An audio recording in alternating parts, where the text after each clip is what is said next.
Highbridge, a division of Recorded Books, presents After Melanie by Gloria Goldreich. Read by Suzanne Toren. 1. They sat opposite each other at the dinner table, tears of melting vanilla sorbet weeping their way down the clear crystal dessert goblets. Their eyes were averted from the empty chair between them. Still wearing his office uniform, his well-tailored gray suit, and the white shirt that had not lost its starch, it occurred to Judith that David looked like a guest at his own table. She herself wore the same pale blue tracksuit she had worn the previous day, a streak of tomato sauce hardened on the left sleeve, the pocket slightly ripped. She had meant to change, but then, as with so many things she meant to do these days, she had simply not bothered. She regretted that now, knowing how proud David had always been of her appearance. It was unfair, especially now, to deprive him of the simple pleasure of looking at her approvingly. She moistened her napkin, dabbed at the stain, and gave up. It made no difference. And besides, he was not looking at her. His attention was focused on the bills that she had left at his place. In a monotone, he told her that there was a charge on the credit card bill for a meal at La Belle Place, an error that he would rectify. It was a restaurant they liked, but they had not eaten there since. He did not complete the sentence. There was no need. Since. It was his code word for all that he could not, would not say. She glanced at her watch. It was only 7. The minutes inching by, the meal ending and the evening emptiness beginning. Conversation was exhausted. They had already commented on the vagaries of the weather, the laxness of their gardener. She told him that a shutter on the window in her den had to be replaced. He nodded, and they fell silent, because silence was less dangerous than the intrusive words they might speak. By tacit consent, they retained the privacy of separate and secret sorrow. They did not want to break each other's hearts. "Coffee?" Judith asked. "No," he replied, too sharply. She nodded, rose, and drew the drapes, unwilling to witness the slow dying of the light. He watched her as she moved from the dining room to the living room, straightening a window shade, moving an earth-colored ceramic bowl in which she had arranged an assortment of pale shells and scarlet bittersweet. Judith's grace, even at the simplest of tasks, still moved him.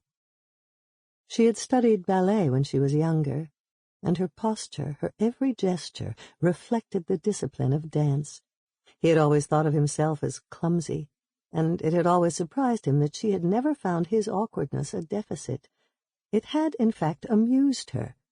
He remembered how she had laughed, a lilting, rippling laughter, if he stepped on her toes when they danced, or allowed a package to slip from his grasp.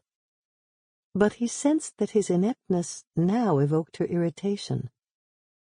He had, during these last terrible months, grown clumsier than ever, dropping cutlery, fumbling with his keys, spilling coffee.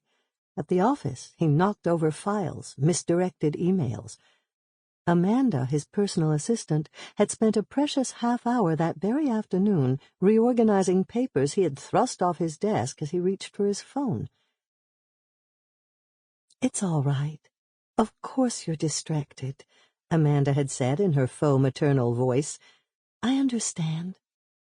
He had nodded, resenting her kindness, indignant at her words. How could she understand his grief, his loss? She was childless. By choice, she had told him. Neither she nor her husband had ever wanted children. It was a confidence offered in the aftermath of an office Christmas party, probably to counter his uncharacteristic and perhaps boring boasts of his children's achievements. Brad's engagement and admission to law school, Melanie's induction into the middle school honor society. But Of course, that party, those foolish exchanges with Amanda, had been before. His life now was reduced to those two disparate eras, before and after, with an occasional since. He sighed, unbuttoned the top button of his white shirt, and removed his tie, twisting it through his fingers. It was of a soft gray weave, a long-ago gift from Judith, chosen, she had said, because it matched his eyes. A birthday present? An anniversary gift? The question nagged stupidly, irrelevantly. Judith would remember, of course. Her gifts to him were always selected with great care and given with shy pride. Now and again she would hand him a wrapped package containing a shirt of a particular softness or a sweater of a gray-blue color, purchased, she might explain, for no reason at all, but simply because she loved him. Perhaps the tie had been one of those impulse gifts. But he would not ask her. He had to be very careful. He would speak only the words he had rehearsed so carefully. She began to clear the table, and he coughed softly. "I think it might be time to think about doing something about her bedroom," he said, and folded and unfolded his napkin, staring straight ahead. "Her bedroom?" Judith asked. "Her bedroom," she repeated, her voice flat. She looked down at the plate in her hands that held half the lamb chop she had struggled to eat. The fat was clumped into a pale bubble. Shreds of meat adhered raggedly to the bone. She waited, willing him to say their daughter's name aloud, and knowing that he would not. He refrained from uttering it, she supposed, fearful that the syllables would congeal in his throat and choke him until he could no longer breathe. His emotional cowardice angered her. Melanie's room. Say Melanie. That mental command, unuttered, unheard, was her silent, unshared mantra.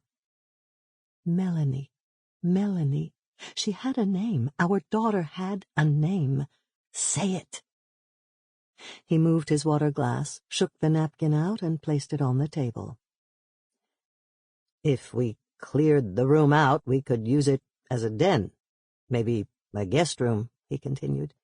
I could use it as a home office. We have a den. We have a guest room. She carried the plate into the kitchen and scraped it, taking a dull satisfaction in the soft thud the bone made when it fell into the newly installed garbage bag. A home office, actually.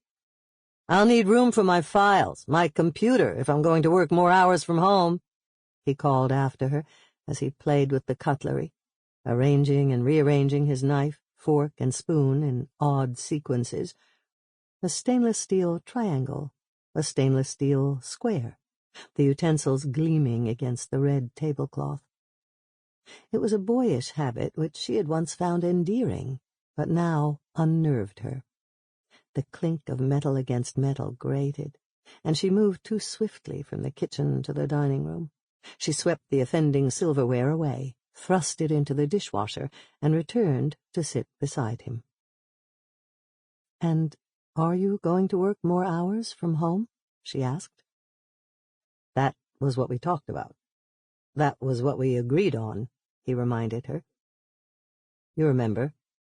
Brian suggested it, and we both thought it was a good idea." "Yes, I remember. But that was before." Her voice drifted off. She wondered if either she or he would ever again complete a sentence. They said since, before. Why could she not simply say, "That was before Melanie died"? They did not say, "since Melanie died." She allowed the two words, so fragile, so dangerous, to tumble through her mind. Melanie died. Melanie died. She scraped crumbs from the tablecloth and thought to risk speaking them aloud. "And this is now, not before. We still have our own lives to live," he retorted. His harsh words, echoing her own usage, each monosyllable saturated with contained irritation, silenced her. She recognized his anger, but he was not a man who shouted. He pushed his chair back and left the dining room, carefully closing the heavy oak door.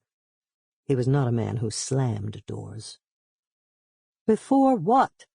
Say it, damn it, say it!" she called after him, although she knew he could not hear her, knew that he had already retreated into the sanctuary of the living room and settled into the deep armchair that faced the fireplace.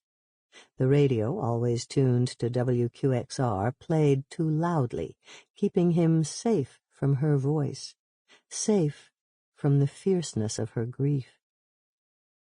"Say it," she commanded. Before she died. Before Melanie died. Say it aloud. Melanie is dead." She repeated the words to his absent presence, tears streaking her cheeks, clutching a crumpled napkin, as she willed herself to accept the unacceptable, terrible truth. Yes, Melanie, laughing, lovely Melanie, their surprise child, born after 10 years of implacable infertility, was gone from their lives, her death sudden, unfathomable and inexplicable. They were alone, she and David, alone and bereft, in a house with too many rooms, awkward and uncertain with each other. Such awkwardness and uncertainty had ambushed them. So young when they first met, so immediately at ease with each other, they had, in the halcyon days of their togetherness, talked with unrehearsed fluidity, walked hand in hand with matching step, whispered loving secrets, laughed in unison. They had marveled during those early days at the miracle of their finding each other in the bewildering labyrinth of their large and unwelcoming university. They'd reveled in the discovery of shared delights. Their love and laughter sustained them throughout their undergraduate years, and they had married a week after graduation, plunging into their lives with unguarded optimism, their fellowships in place, their future unmarred by shadows of doubt. Everything was planned. Everything was programmed. She would get a doctorate in literature, concentrating on women writers. David was a star in the MBA program. They had rushed through their courses, juggled part-time jobs, their lives a whirlwind of achievements, a trajectory leading to security and success. And all had gone according to plan. The years had passed, their dreams were realized, their careers in place.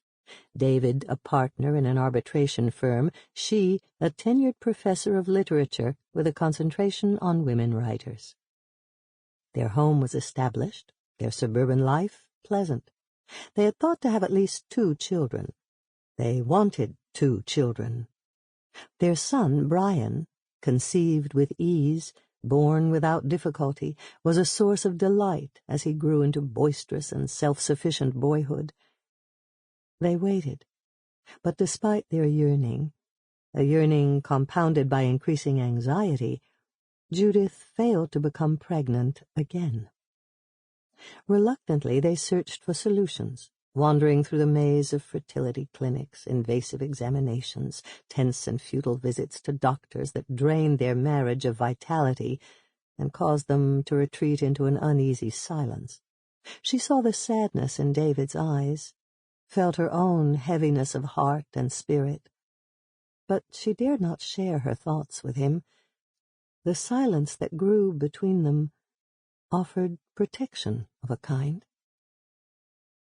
Words might invoke a treacherous reality, and perhaps force them into a decision they were not prepared to make. Their unhappiness was surely temporary. Unacknowledged and undiscussed, it remained amorphous, unreal.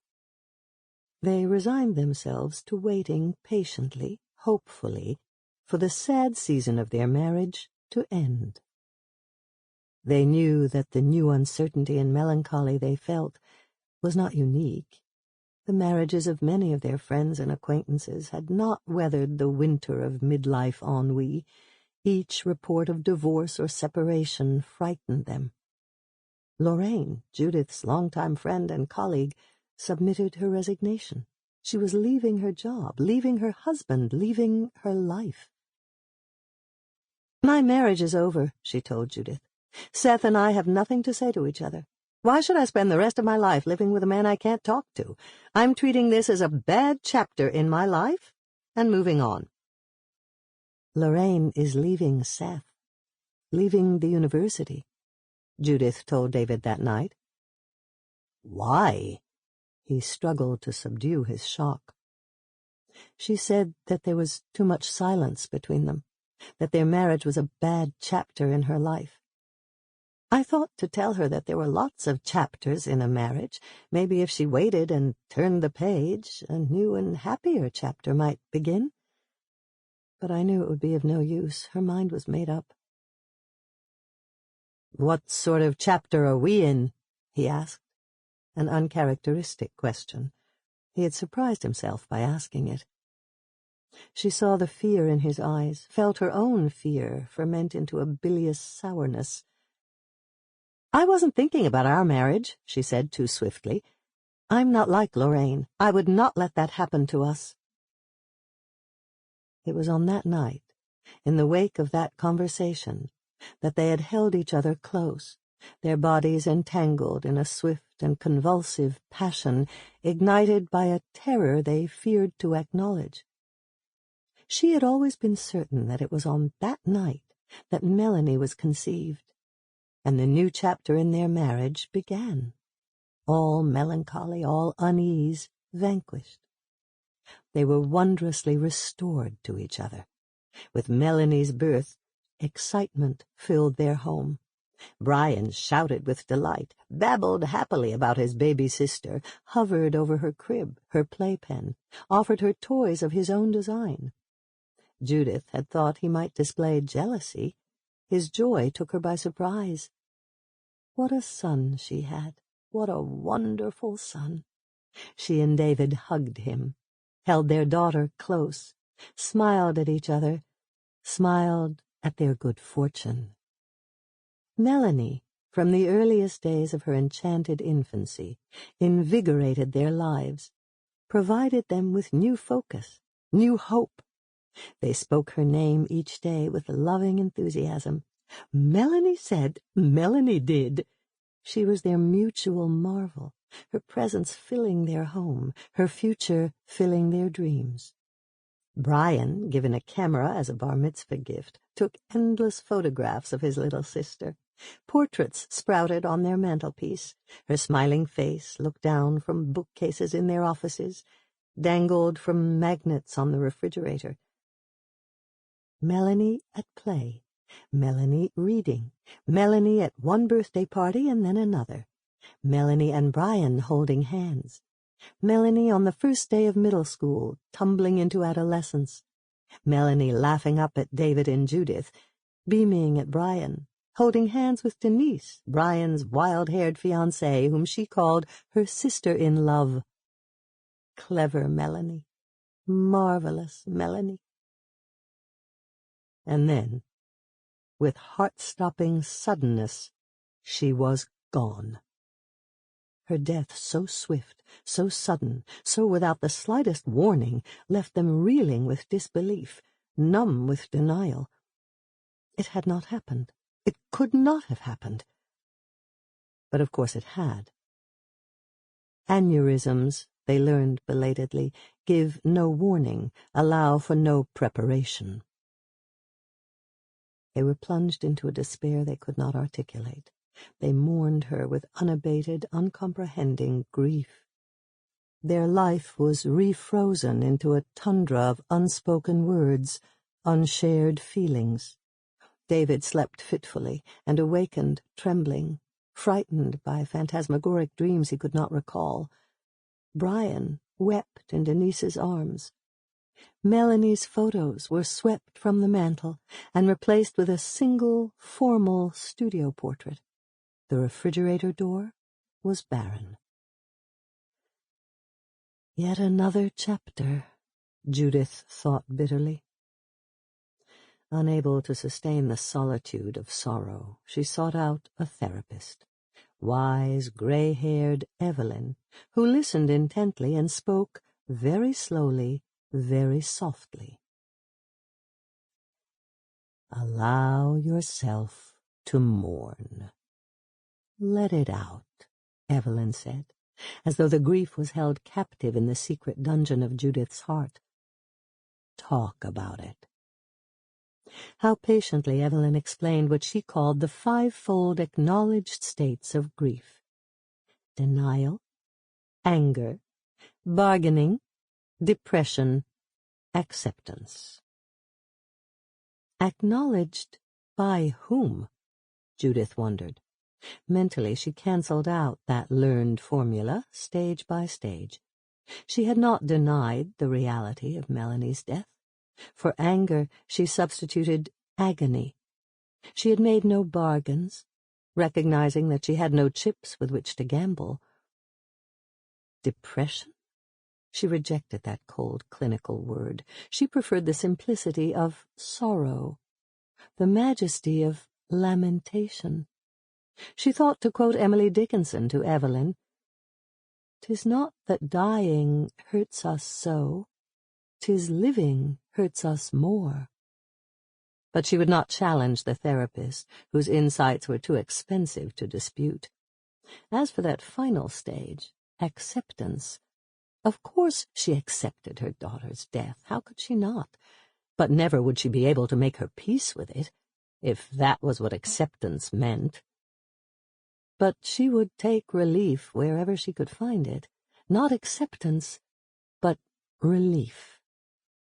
Evelyn would be proud of her, Judith thought now, standing in the kitchen and thinking about David's words. She had not argued with him. She had not disagreed.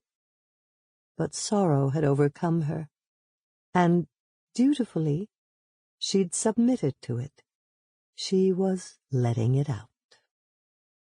Tears were coming. She wiped the counter clean and allowed them to fall. It was her nightly ration of grief, her earned release after a day of silent endurance. She wept as she restored the spices to the rack and hung the copper pots on their clever hooks. She wept as she swept the floor and wiped the counter yet again. Only when the kitchen was returned to pristine order did she reach for the crumpled Kleenex in her pocket and wipe her eyes. She was, she told herself, learning to take control of the days of her life, her new life. She was, after all, moving on. She roused herself from bed each morning, forced herself to eat breakfast, then vomited, rinsed her mouth, and went to her therapy appointment. She sat at her computer and typed out research ideas, which she deleted by late afternoon. She prepared careful meals, often forgetting that there would be only 2 for dinner. She shopped with a false intensity of purpose, consulting lists she did not remember composing. Slowly, very slowly, she was relinquishing the odd rituals of misery. And perhaps David, with his reference to Melanie's room, was doing the same. The thought gave her pause, soothed her. She washed her face at the kitchen sink, dried it with a paper towel, and stared at herself in the small ceramic-framed mirror that Melanie had placed on the windowsill between 2 small pots of African violets. "I like to see myself when I wash the dishes," Melanie had explained. And Judith had asked no questions. It was, she knew, a harmless pre-adolescent conceit. The rush of steam from the hot water turned her daughter's fair skin a tender pink, and curled the fringes of the dark bangs that hung unevenly across her high forehead.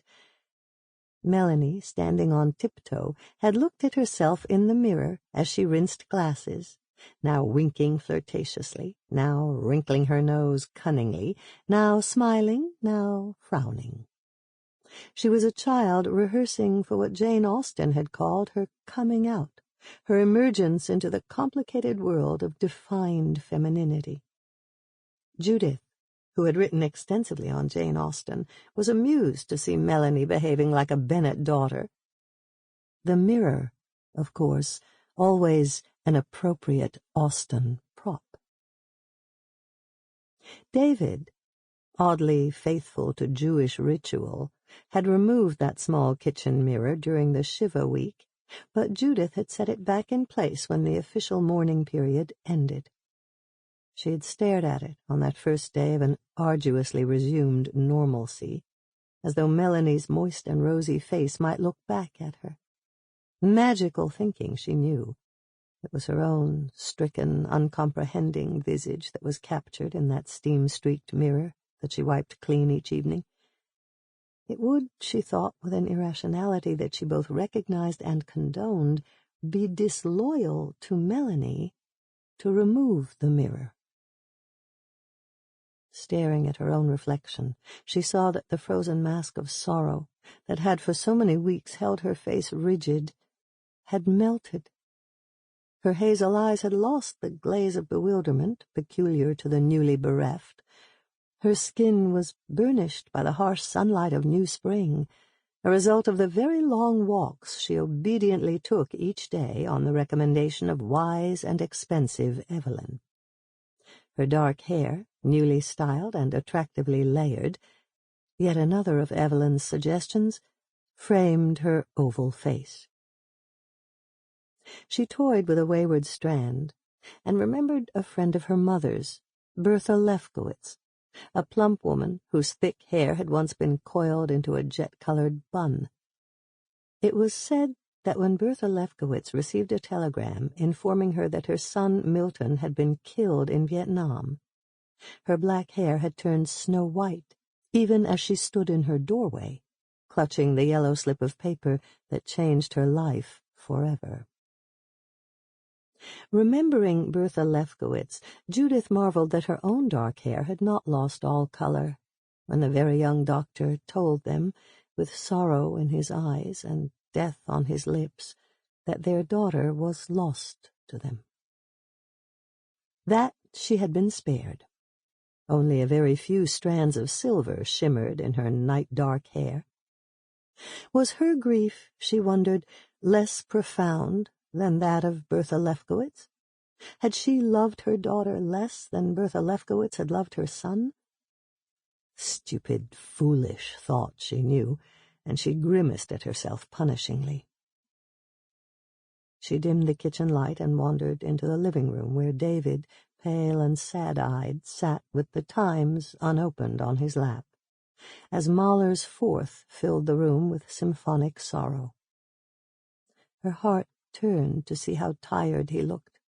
He was a tall man, but his shoulders were rounded now, as though weighted by the burden of unremitting sadness.